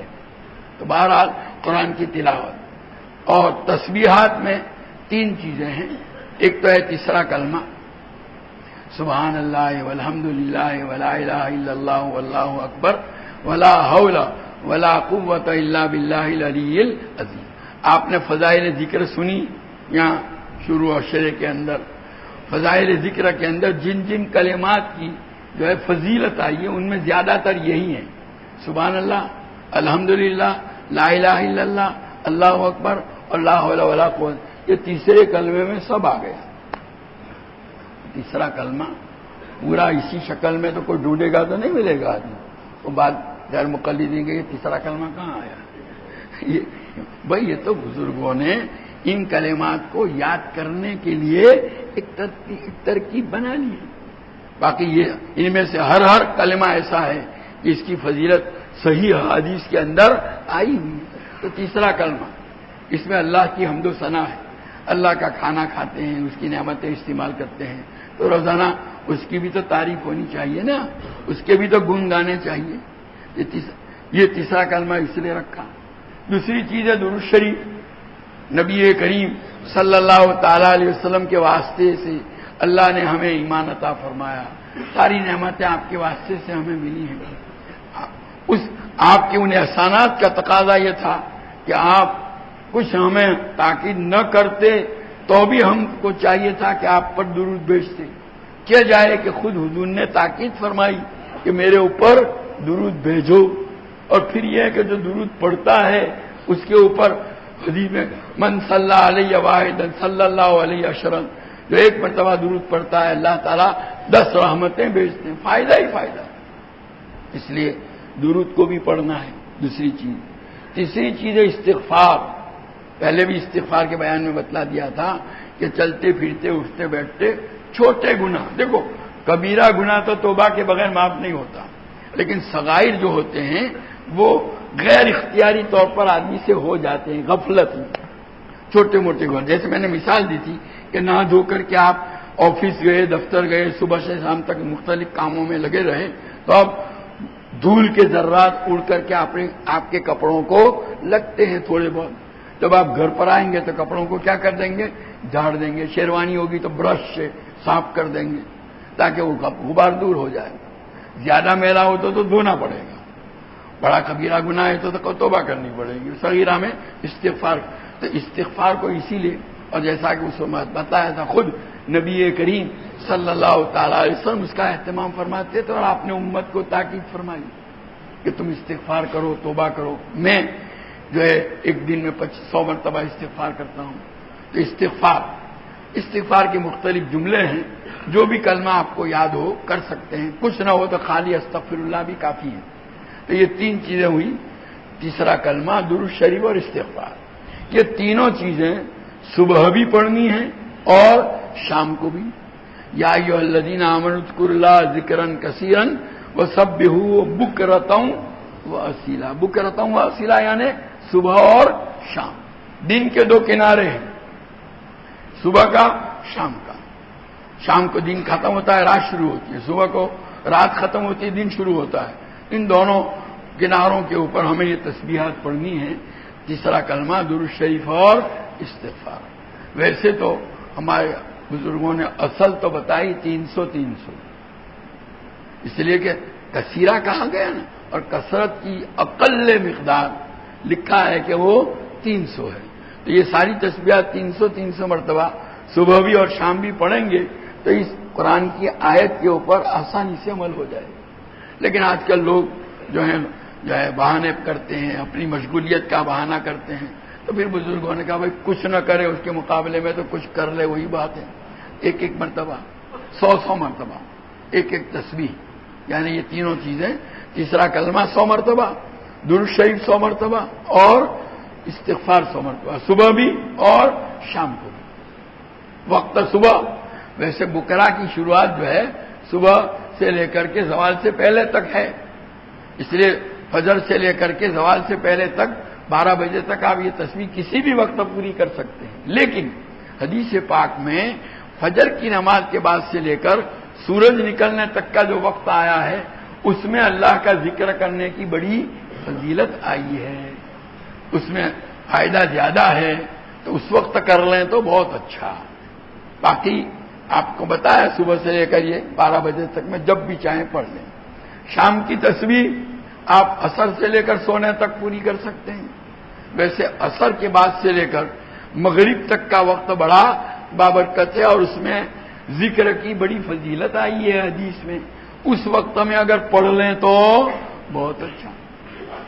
اور یہ تسبیحات ایک جگہ بیٹھ کر بھی پڑھ سکتے ہیں اور چلتے چلتے بھی پڑھ سکتے ہیں، فائدہ دونوں صورت میں ہوگا، ثواب دونوں صورتوں میں ملے گا۔ البتہ بیٹھ کر پڑھنے میں یکسوئی جان زیادہ ہوگا، اس لیے فائدہ زیادہ ہوگا۔ جیسے کھانا ہے نا، کھانا کیوں کھاتے ہیں؟ تاکہ کچھ طاقت حاصل ہو، ہماری جسمانی ضرورت پوری ہو۔ کھانا چلتے چلتے کھائیں گے تو ابھی وہ ضرورت تو کیا ہو جائے گی؟ پوری ہوگی۔ آپ کبھی ہم سفر کرتے ہیں، ٹرین میں سوار ہیں، بیٹھنے کی بھی جگہ ملی نہیں اور کھانے کا وقت آ گیا تو کھانا نہیں چھوڑتے، کھا لیتے، کھڑے کھڑے ہی کھا لیتے۔ آج کھڑے کھڑے کھا لو، ضرورت پوری کر دو۔ لیکن عام حالات میں کیا کرتے ہیں؟ باقاعدہ دسترخوان بچھاتے ہیں، پلیٹیں رکھتے ہیں، سب اہتمام. تو یہی حال ذکر کا. ہمیں جو ہے عام حالات میں تو اس کو بڑے اہتمام کے ساتھ بیٹھ کر توجہ سے کرنا چاہیے، فجر کے بعد، عصر کے بعد. ہاں سفر میں ہیں یا کسی ایمرجنسی حالت کے اندر ہیں تو چلتے پھرتے بھی پڑھ سکتے ہیں. بہرحال ثواب دونوں صورتوں میں یکساں ملے گا، تاثیر میں فرق پڑتا ہے. تو یہ تسبیح جو ہے پہلا کلمہ، تیسرا کلمہ، درود شریف و استغفار 100 مرتبہ کم سے کم، 300 ہو تو بہت اچھا، صبح بھی اور شام میں. اس کے علاوہ 40 درود یہ جو رات کو پڑھے جاتے ہیں آج کل تراویح میں ختم یاسین کے بعد دعا سے پہلے، وہ چھپے ہوئے ہیں. وہ روزانہ 1 مرتبہ پڑھنے کی عادت ڈالو، کسی بھی وقت، دن میں یا رات میں. آپ طے کر لیجیے. ایک بات یاد ہے، وقت طے کر لو. وقت طے کیے بغیر بعض لوگ کہتے ہیں میں کبھی دن میں پڑھ لیتا ہوں، کبھی رات میں، کبھی صبح، کبھی شام. تو کبھی دن، کبھی رات، کبھی صبح، کبھی شام اور کبھی غائب. وقت جب طے نہیں کرو گے نا تو وہ غائب ہو جائے گا. جس چیز کا وقت مقرر کیا جاتا ہے وہ کام اپنے وقت پر ہوتا ہے. چائے کا، صبح کی چائے کا، ناشتے کا وقت مقرر ہے نا. آپ کیسا پابندی سے گئے، کسی موت کی خبر آئی، انتقال ہو گیا، کہیں ایکسیڈنٹ ہو گیا، چائے جنازہ ہوگی، چائے چھوڑیں گے؟ نہیں چھوڑیں گے. بھائی لوگوں کو پوچھتے ہیں کہ بھائی آپ نے آج صبح کی 10ویں پڑھی، قرآن پڑھا؟ اور صاحب بیوی بہت بیمار تھی نا، اس کو لے کے ڈاکٹر کے پاس جانا پڑا، ہاسپٹل میں داخل کرنا پڑا، وہیں ہاسپٹل میں رہا. اچھا بھائی، تو وہ صبح کے وقت چائے، وہ تو وہاں ایک لاری تھی، وہاں سے پی لی. تو چائے تو لاری سے پی لی. اب یہ تسبیح پڑھنے میں کیا مصیبت تھی؟ وہ تو جیب میں ہی رکھی ہوئی ہے، اپنی جگہ پر بیٹھ کر پڑھ سکتے. بعض لوگ جو بہانے کرتے ہیں وہ بہانے بالکل عقل کے خلاف ہے یا نہیں. حادثہ پیش آیا، بیمار ہوا کوئی، ارے بھائی حادثہ پیش آیا، بیمار آیا ہوا تو ایسی حالت میں اللہ کو اور زیادہ یاد کرنا چاہیے نا، اللہ سے دعا. تو اس میں جو روزانہ کرتے تھے وہ بھی آپ نے چھوڑ دیا کہ الٹی چال آپ کیسے چلے، ہے یا نہیں. تو حقیقت تو یہ ہے، یہ سب ہماری غفلت کی باتیں ہیں. تو کہنے کا حاصل یہ ہے کہ کسی حال میں بھی ان معمولات کو چھوڑنا نہیں ہے. ہم لوگوں نے ذہن میں کیا سمجھا ہے، وقت ملے تو کرنا. جیسے کھانے کے متعلق کبھی آپ نے سوچا کہ وقت ملے تو کھائیں گے، نہیں ملے تو کوئی حرج نہیں، کھانا تو ہر حال میں کھانا ہی ہے. اسی طریقے سے یہ سب روحانی غذا ہے، روح کی تسبیحات، قرآن کی تلاوت، یہ ساری چیزیں تو اس کو اپنے وقت پر ہمیں کرنا ہی کرنا ہے. ارے بھائی کھانا نہیں کھائیں گے تو بہت تو کمزوری ہو جائے گی، جسم میں کچھ تکلیف پہنچے گی، اور اگر یہ نہیں کرو گے تو روح کے اندر نقصان آ جائے گا. یہ روحانی نقصان جسمانی نقصان سے بڑھ کر کے ہے. اس لیے اس کا ہر حال میں اہتمام کرنا ہے. چلتے پھرتے کہیں سفر ہے، بس میں بیٹھ کے کرو، گاڑی میں بیٹھ کر. ارے بھائی آپ دیکھتے ہوں گے ٹرین میں بیٹھ کے لوگ گانا بھی گاتے ہیں، ان کو تو شرم آتی نہیں. گانا گانے والے کو گاتے ہوئے شرم نہیں، اور آپ کو اللہ کا نام لیتے ہوئے شرم آتی. میں تو کہتا ہوں ذکر جہری جو لوگ کر رہے ہیں نا، ان کو بھی چاہیے کہ ٹرین میں ہے، وقت آ جائے تو اپنے وقت پر زیادہ زور سے ضربہ نہ لگائیں، لا الہ الا اللہ، لا الہ، اپنی جگہ پر بیٹھے اس کو پورا ہی کرنا ہے. جب تک کہ ایسا مزاج نہیں بنائیں گے وہاں تک ان معمولات کا جو حقیقی فائدہ ہے وہ حاصل نہیں ہوگا. کسی بھی حال میں معمولات چھوٹنے نہیں چاہیے، کوئی بھی حالت ہو، کسی بھی حالت میں ہو. ہمارے بزرگوں کے حالات کو ہم پڑھتے ہیں تو عجیب معاملہ. ایک مولانا احمد شاہ کر کے تھے، تو ضلع مراد آباد کے کسی جو ہے قصبے کے رہنے والے، تو حضرت گنگوئی رحمۃ اللہ علیہ سے بیعت تھے. تو حضرت مولانا احتشام الحسن جو ہے کاندلوی رحمۃ اللہ علیہ نے تاریخ مشاہی کے خاندان میں کسی موقع پر، اور انہوں نے لکھا، ان کے حوالے میں نے تو پڑھا نہیں، ہمارے حضرت مفتی صاحب کی زبان ہی سنا کہ ایک مرتبہ وہ حضرت گنگوئی رحمۃ اللہ علیہ کے خلیفہ تھے. ان کو کہیں دعوت آئی، وہاں کلکتہ سے کوئی آدمی تھا، رئیس آدمی تھا، آپ کا مرید تھا، عقیدت مند تھا، کوئی مکان تعمیر کرنا چاہتا تھا، اس کی گویا جو ہے نا اس کی اس کے لیے کیا کہتے ہیں سنگ بنیاد کے لیے ان کو دعوت دی کہ آپ آ کے دعا کریں کہ آپ بوڑھے آپ کسی کو اپنے ساتھ لے آئیں. تو حضرت مولانا احتشام صاحب فرماتے ہیں کہ مجھے کہا مول صاحب آپ جوان آدمی ہیں, نیک ہیں, میں چاہتا ہوں کہ آپ میرے ساتھ آئیں. ٹھیک ہے. کہ جب سفر شروع ہوا تو انہوں نے فرمایا کہ دیکھو نبی کریم صلی اللہ علیہ وسلم کا ارشاد ہے جب 2 یا زیادہ آدمی سفر کریں تو کسی ایک کو اپنا امیر بنا لیں. آپ چونکہ نوجوان ہیں, طاقتور ہیں, عالم ہیں, آپ کو میں امیر بناتا ہوں. اب کہا سفر جب شروع ہوا ان کو 10 سال لگ گئے اور بہت تھوڑی دیر کے بعد 10 تھوڑی دیر کے بعد 10 یہاں تک کہ بہت کمزور ہو گئے. اب وہ ٹرین ہی کے اندر رات گزارنی تھی. ہمارا احتشام صاحب فرماتے ہیں کہ میں نے ان کی طبیعت کی کمزوری اور تکلیف کو دیکھ کر کے کہا کہ حضرت آپ کا بنایا ہوا یہ امیر آپ کو یہ حکم کرتا ہے کہ آج آپ تہجد نہیں پڑھیں گے. کہ میرا مقصد یہ تھا کہ ان کو آرام مل جائے. کہ میں تو کہہ چکا.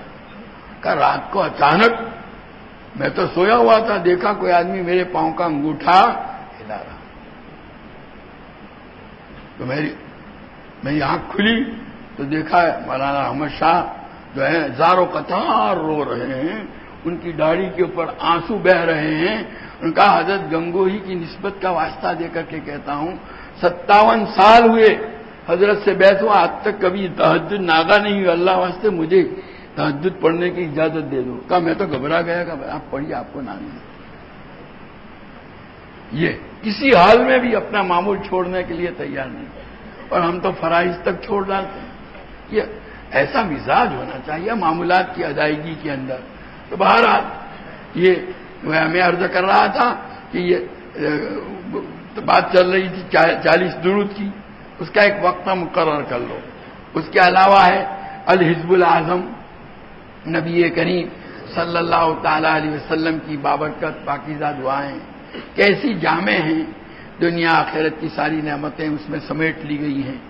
ان میں جو جن سے پناہ چاہنی چاہیے وہ بھی ہیں, جن کی طلب ہونی چاہیے وہ بھی ہیں, وہ سب جمع کر دیا گیا ہے. اس کو یہ 7 حصوں میں آسانی کے لیے تقسیم کیا. لکھا ہے اس ملا علی قاری رحمۃ اللہ علیہ کے ان تصانیف پر جن لوگوں نے کلام کیا ہے اور علی حزب الاعظم پر, وہ فرماتے ہیں کہ یہ جو 7 حصوں کی تقسیم ہے وہ خود جامع کتاب ملا علی قاری کی نہیں, اور بعد میں کسی نے تقسیم کی ہے. تو پڑھنے میں سہولت کے لیے, بارہ ہماری سہولت کے لیے کہ بھائی پوری کتاب تو پڑھنا مشکل تھا تو ایک حصہ طے کر دیا, 7 حصوں میں تک بانٹ دیا. تو خالی پڑھنا نہیں ہے بلکہ دعا کے طور پر ہم لوگ پڑھتے ہیں ربنا تیرا بھی دینے طرح ہی پڑھ رہے ہیں. جیسے دعا کا جو توجہ اللہ تعالیٰ کی طرف ہونی چاہیے. الدعاء مخ العبادہ, دعا کو عبادت کا جو مغز کہا گیا وہ دعا کے اندر آدمی کی توجہ خاص طور پر ہوتی ہے. کس کی طرف؟ اللہ کی. عبادت کا خلاصہ یہی ہے. اس لیے اللہ کی طرف متوجہ ہو کر اس کو ہمیں مانگنا ہے. جیسے دعا مانگ رہے ہیں, پڑھ نہیں رہے. ترجمے والی ملتی ہے, ترجمہ بھی دیکھ لو تاکہ دعا میں جی لگے. اور پھر ان دعاؤں میں سے کچھ دعائیں یاد بھی کر لو. عربی میں یاد کرنا آسان مشکل ہو تو اردو میں جو اس کا ترجمہ ہے, اب تو گجراتی میں بھی آ گئی, ہندی میں بھی آ گئی, انگریزی میں بھی آ گئی, ترجمہ ہی یاد کر لو. اللہ تعالیٰ تو ہر زبان میں دعا کو قبول کرے. ہمارا حال یہ ہے کہ ہم کو دعا مانگنے کا طریقہ ہی نہیں. جب بڑی راتیں آتی ہیں, ہے نا, آج کل یہ 27ویں رات, شب برات, دوسری راتیں, لوگوں کا ایک مزاج ہے, چلو آج بڑی رات, چلو فلاں جگہ چلو, ڈابیل چلو, فلاں مولانا صاحب کا بیان ہے وہاں چلو, مفتی صاحب کا بیان ہے وہاں چلو. کیوں؟ بیان سننا مقصود نہیں ہوتا, بلکہ وہ بیان کے بعد دعا ہوگی نا, اس میں شرکت ہوگی دعا کے لیے. ارے بھائی تم نے دعا کرنا نہیں سیکھا, تم نے خود دعا نہیں مانگنا سیکھا, جو اب دوسروں کے محتاج ہو, مارے پھر رہے ہو, یہاں جا رہے ہو وہاں جا رہے ہو. اللہ کے ساتھ تعلق قائم کرنے کی کوئی پابندی تو ہے نہیں, آپ خود ہی سیکھ لو. آپ اتنی دعائیں یاد کر لو, سیکھ لو کہ آپ خود ہی اللہ سے مانگتے رہیں براہ راست. میں نے اگلی مجلس میں بھی وہ لطیفہ بیان کیا تھا.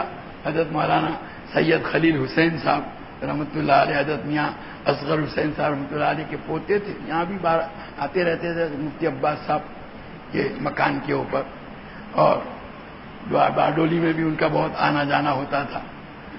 مدینہ اخیر میں انہوں نے وہاں کا اقامہ لے لیا تھا مدینہ میں قیام. ایک آدمی آیا ظہر کے وقت اور کہتا حضرت میرے لیے دعا کیجیے.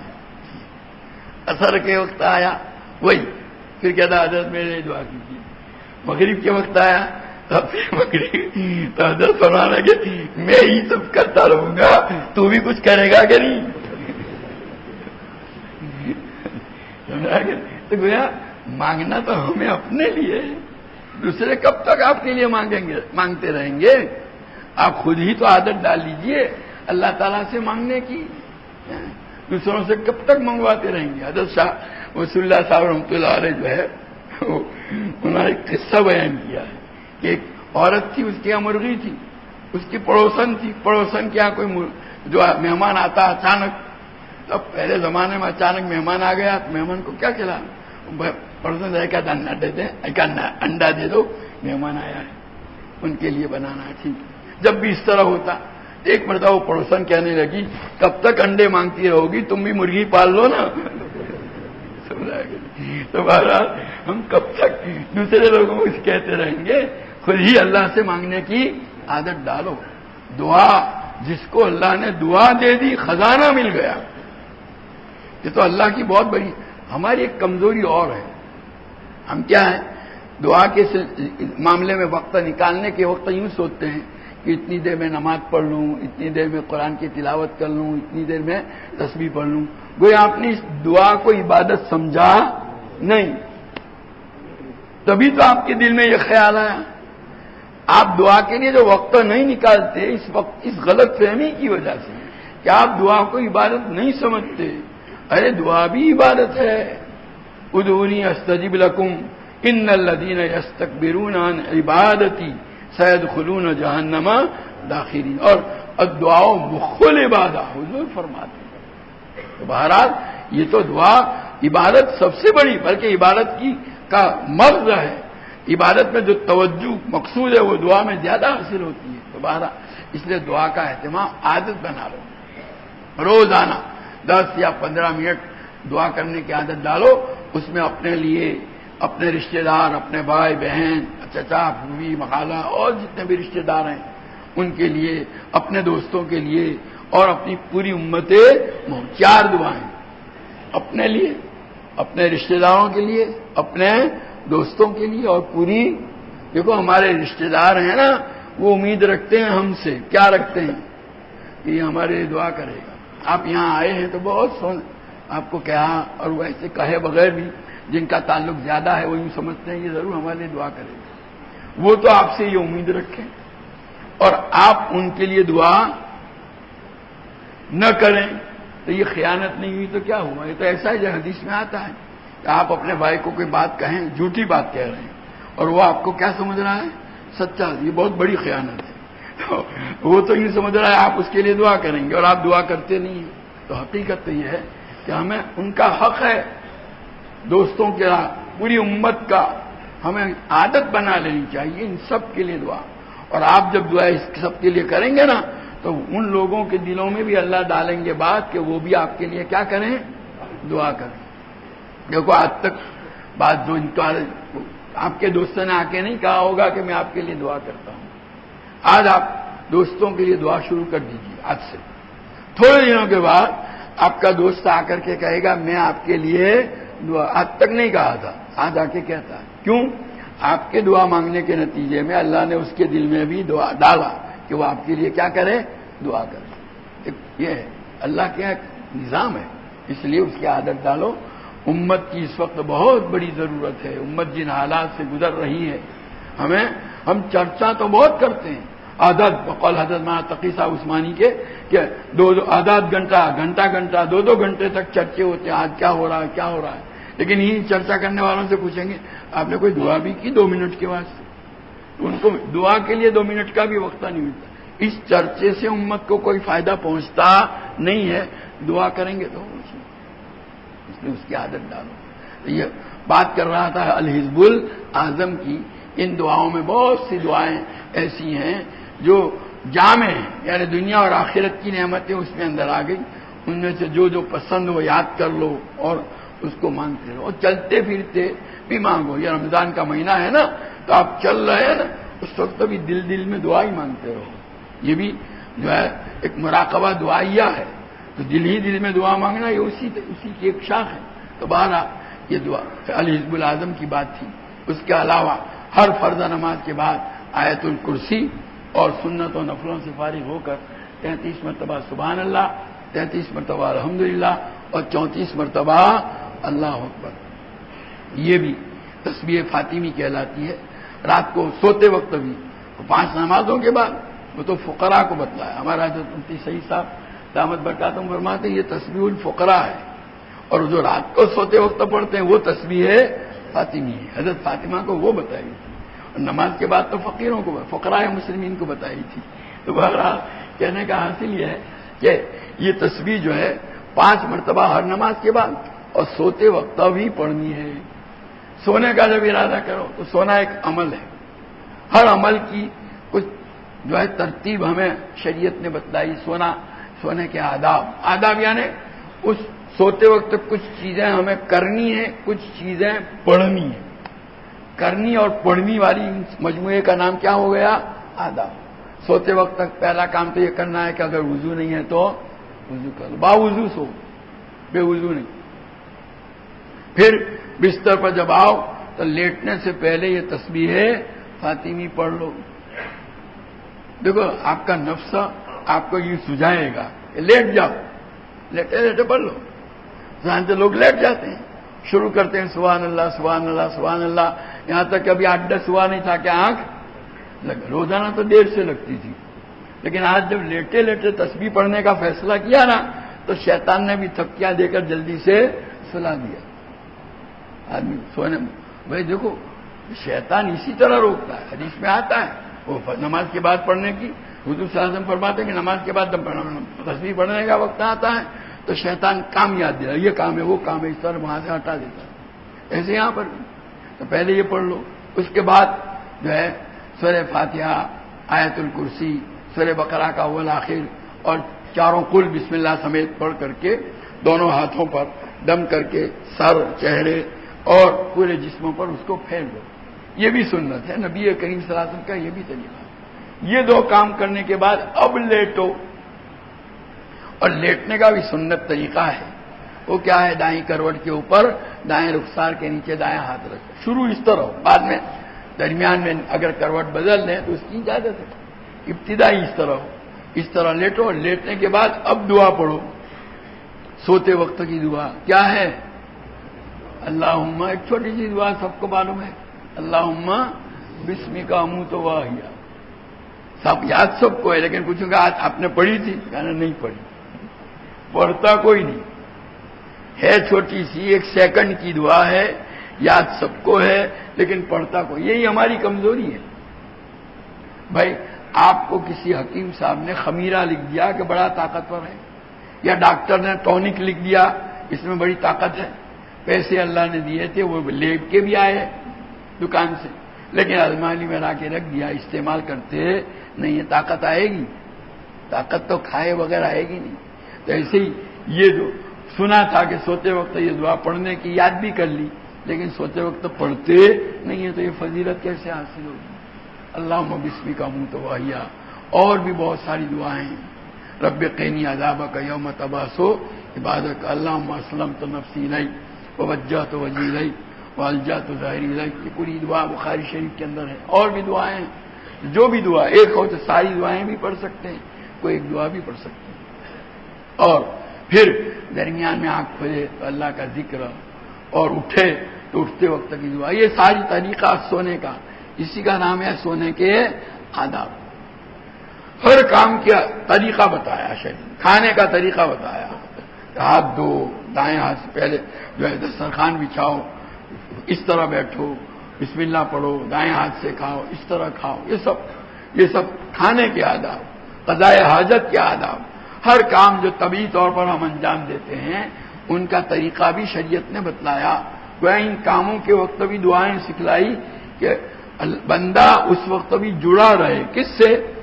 اللہ. یہ ذکر اللہ کا ایک طریقہ ہے. یہ دعائیں جو ہیں ذکر اللہ ہی کی ایک قسم ہے.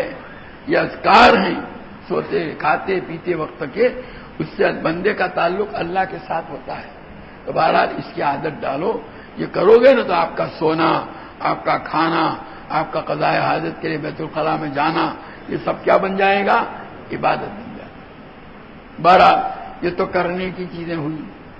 بچنے کی چیزوں میں جیسا کہ ابھی آپ نے بیت میں کہا کوئی گناہ نہیں کریں گے. ہر گناہ سے اپنے آپ کو بچانا ہے.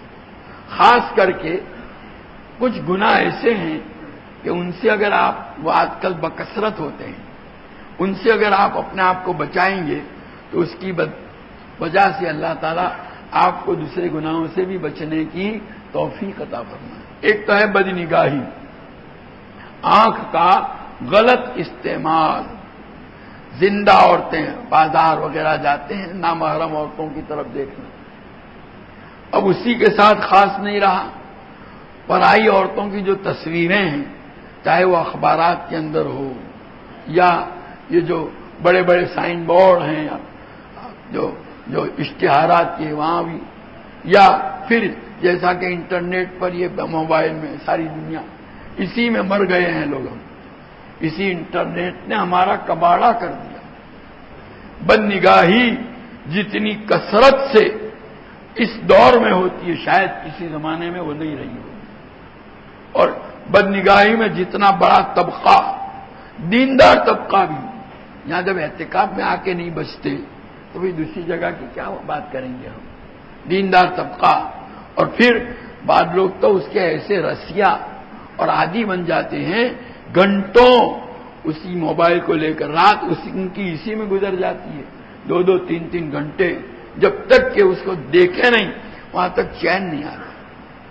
بہت سے بیچارے ہمارے اہل علم میں، علماء میں اچھے خاصے دیندار اور باقاعدہ پابند نماز روزہ وغیرہ کے، لیکن وہ بھی آ کر بتاتے ہیں کہ ان کو کہنا اللہ واسطے چھوڑو اس کو، یہ موبائل کو نکالو، موبائل کو پھینکو.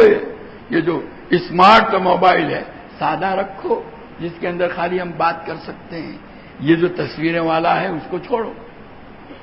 کہو چھوڑ بھی دیا، پھر کچھ مدت کے بعد آ کر کہتے ہیں پھر لے لیا. توبہ کرتے ہیں اور توبہ ٹوٹتی ہے. توبہ میری جام شکن، جام میرا توبہ شکن. ایک ڈھیر لگا ہے ٹوٹے ہوئے پیمانوں کا میرے آگے. توبہ جو پینے والا جو تھا نا اس نے توبہ کی تو وہ پینے والا جس میں جام توڑ دیا، اور پھر وہ جام دیکھ کر کے پھر توبہ ٹوٹی. ہمارا حال بھی ایسا ہے کہ توبہ کی پھر دوبارہ لے لیا، توبہ کی پھر دوبارہ نہیں بات. اگرچہ اللہ تعالیٰ قبول کر لیتے ہیں لیکن یہ کب تک چلے گا پتہ نہیں، کس حالت میں موت آ جائے. موت کا کوئی وقت مقرر نہیں ہے. جو آدمی بری لت میں مبتلا ہوتا ہے اس کے متعلق اندیشہ سوء خاتمہ کا ہوتا ہے. ایسے آدمی کے متعلق ڈر یہی ہوتا ہے کہیں اسی حالت میں موت نہ آ جائے. اس لیے اپنے آپ کو اس سے بچاؤ. یہ خاص کر کے یہ موبائل کی جو یہ بیماری ہے بڑی خطرناک. آپ کو اگر اپنے اوپر کنٹرول ہے، بقدر ضرورت آپ جو ہے وہ استعمال کرتے ہیں واٹس ایپ کسی مراسلات پیغامات کی لے دے کے لیے اور کچھ نہیں تو ٹھیک ہے، ورنہ اگر آپ آگے بڑھ گئے تو ختم ہو گیا. اس لیے ضرورت ہے ضرورت کا آلہ، لیکن ہم اس کو غلط استعمال کرتے ہیں. کوئی بھی چیز اچھی سے اچھی ہو لیکن اگر کوئی آدمی اس کی مقررہ حدود کا لحاظ نہ کرے، بھائی زردہ بہت اچھا ہے نا، پلاؤ بہت اچھی ہے نا، بریانی بہت اچھی، لیکن کوئی آدمی اتنی کھا لے کہ پیٹ پھٹ جاوے تو مر جائے گا. دوبارہ کہنے کا حاصل یہ ہے کہ یہ بدنگاہی بڑی خطرناک ہے. حضرت تھانوی رحمۃ اللہ علیہ سے کسی نے پوچھا تو فرمایا کہ طاعت کا نور بدنگاہی کی وجہ سے سلب ہو جاتا ہے. یہ جتنی بھی عبادتیں کرتے ہیں اس کی وجہ سے قلب میں جو نورانی کیفیت پیدا ہونی چاہیے وہ بدنگاہی کی وجہ سے کیا ہو جاتی ہے؟ ختم ہو جاتی ہے. آپ قرآن پڑھیں گے قرآن کے ایک ایک حرف پر ایک نیکی ہو 10 کے برابر وہ سب ملے گی، لیکن قرآن پڑھنے کی وجہ سے قلبوں میں جو نورانیت آتی ہے وہ بد نگاہی کی وجہ سے کیا ہو جائے گی؟ ختم ہو جائے گی۔ مقصد تو یہ ہے، اس لیے گویا اپنے آپ کو اس بد نگاہی سے بچاؤ، بڑی خطرناک بیماری۔ اللہ تعالیٰ کی مناجات کی لذت سے اللہ تعالیٰ ایسے آدمی کو کیا کر دیتے ہیں؟ محروم کر دیتے ہیں۔ ہم لوگ نماز پڑھتے ہیں، قرآن پڑھتے ہیں، تلاوت کرتے ہیں، اور ان کاموں کے دوران جو لذت آنی چاہیے، جو لطف آنا چاہیے وہ آتا نہیں ہے۔ اس کا ایک سبب اس کا یہ بھی ہے۔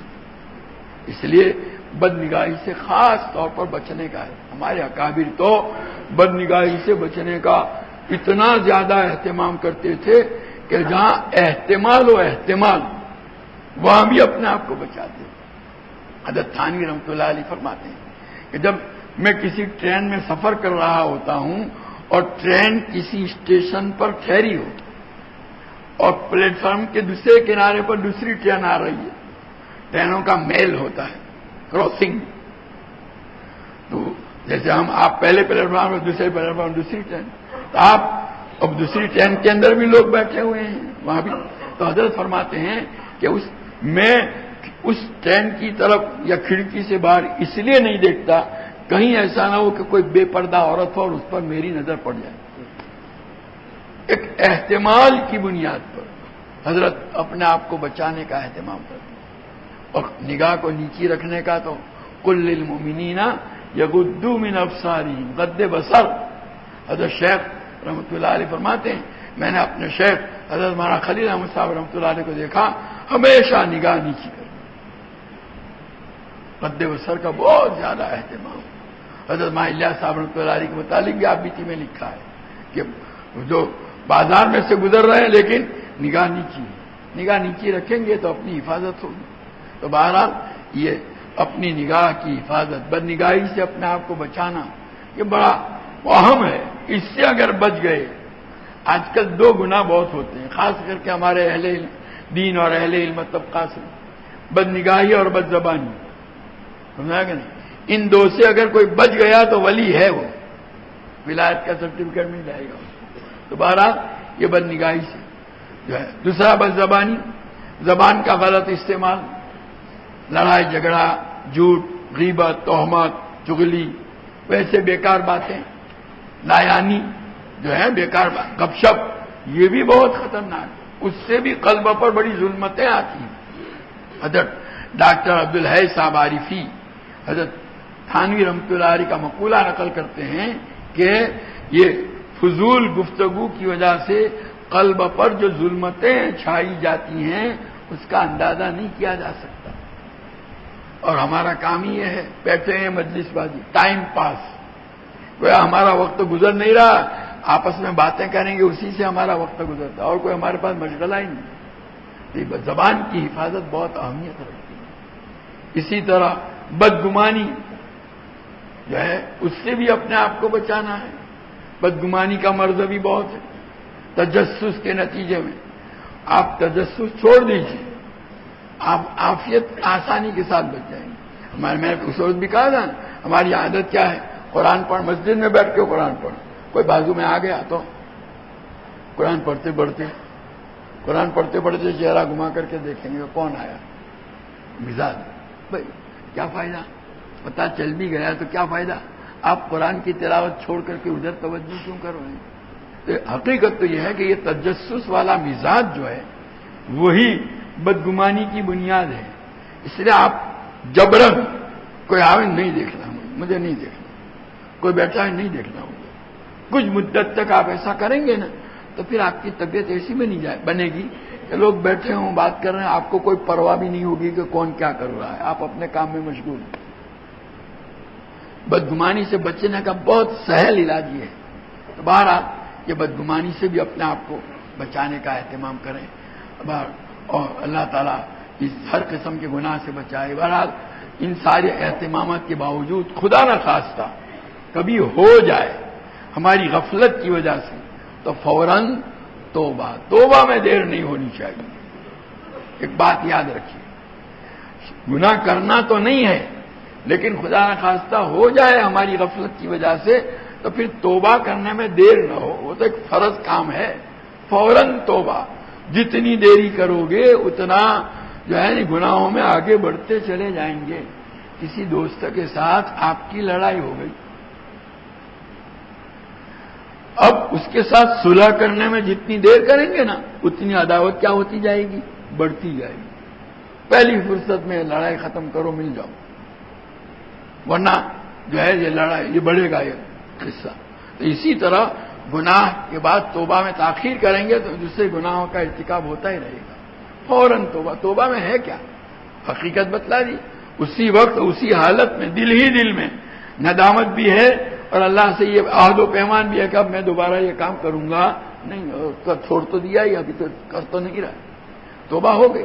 اس لیے اس کا اہتمام ہونا چاہیے، ہر وقت توبہ کے لیے اپنے آپ کو تیار رکھیں اور توبہ کریں، یہ عمل بہت ضروری ہے۔ ہمارے بزرگوں نے لکھا ہے کہ اس کی عادت ڈالیں، ہر آدمی عادت ڈالے اس کی، توبہ اور استغفار کی۔ بہت بہت عجیب و غریب نسخہ ہے، اللہ تعالیٰ نے ہمیں عطا فرمایا ہے۔ تو بہرحال یہ جو ہے نا یہ کرنے بچنے کی چیزیں بتلا دی، اس پر عمل کا آسان طریقہ یہ ہے کہ ہم اپنا ماحول، اپنی دوستی، اپنا اٹھنا بیٹھنا، اپنی کمپنی جو ہے وہ کیا ہو، نیک لوگوں کے ساتھ۔ ہمارے بزرگوں نے کہا ہے کہ ہر نیکی کی جڑ نیک صحبت اور ہر برائی کی جڑ بری صحبت۔ نیک صحبت جو ہے نا اس کو بڑی اہمیت دی گئی ہے۔ یک زماں صحبت باولیاء بہتر از 100 سالہ طاعت بیریا۔ اس نیک صحبت کی وجہ سے کبھی آدمی کی زندگی میں ایسا انقلاب آتا ہے کہ آدمی ہمیشہ کے لیے گناہ چھوڑ کر نیکی کے راستے پر آ جاتا ہے، اس کی بڑی تاثیر ہے۔ اس لیے اچھے ماحول میں، اچھی صحبت میں، دیکھو آپ جس ماحول کو چھوڑ کر کے آئے ہیں اب یہاں سے جانے کے بعد وہ اگر غلط ماحول ہے اس میں دوبارہ نہ جائیں، ورنہ یہ تو ایسا ہی ہوگا جیسے بچہ ہوتا ہے، چھوٹا بچہ، دودھ پیتا بچہ، تو ماں نہلا دھلا کر کے اور صاف شفاف کپڑے پہناتی ہے، پاؤڈر لگاتی ہے، کاجل لگاتی ہے، خوشبو لگاتی ہے، تھوڑی دیر کے بعد وہ پیشاب پاخانہ کر کے اس میں لت پت، جیسا تھا ویسا کا ویسا ہی۔ ہمارا حال بھی ایسا ہی ہے۔ اس لیے توبہ کا اہتمام کریں اور گناہ سے اپنے آپ کو بچانے کی کوشش۔ ماحول اچھا ہونا چاہیے، اچھے ماحول میں رہیں گے اور ملے گا، جہاں بھی آپ چاہیں گے ایسے آپ کو مل جائے گا اگر آپ کی طلب ہے تو بہرحال برے ماحول سے، بری صحبتوں سے اپنے آپ کو دور رکھیں۔ یہ کرنے بچنے کی چیزیں ہیں، اس پر عمل کا آسان طریقہ یہی جو بتلایا، اور یہ ابتدائی معمولات ہیں، آگے پھر اس میں ترقی کی جا سکتی ہے۔ بہرحال ہم کو اللہ تعالیٰ اس پر چلنے کا اہتمام نصیب فرمائے۔ جو حضرات بھی بیعت ہوئے ہیں اللہ تعالیٰ ان کے اس داخلے سلسلہ ہونے کو قبول فرمائے اور اس سلسلے کی برکتوں سے مالا مال فرمائے، سلسلے کے تمام اکابر سے حقیقی نسبت اور تعلق عطا فرمائے، دنیا میں ان کے نقش قدم پر چلائے، آخرت میں ان کے ساتھ ہمارا حشر فرمائے۔ اپنے اپنے وقت پر اللہ تعالیٰ مجھے آپ کو سب کو ایمان کے ساتھ اٹھاوے، اس کا اہتمام ہونا چاہیے۔ اللہ تعالیٰ اس پر ہمیں قائم رکھے۔ یہ چیزیں کچھ لکھی ہوئی ابھی آپ کو دیں گے ملے گی، اور آئندہ بھی تعلق قائم رکھیں۔ یہ صحبت جو ہے نا وہی بنیاد ہے، تھوڑے تھوڑے دنوں کے بعد تجدید کرتے رہیں گے تو اس کی وجہ سے حالات میں فرق آتا رہتا ہے۔ اللہ ہمیں توفیق عطا فرمائے۔ وآخر دعوانا ان الحمدللہ۔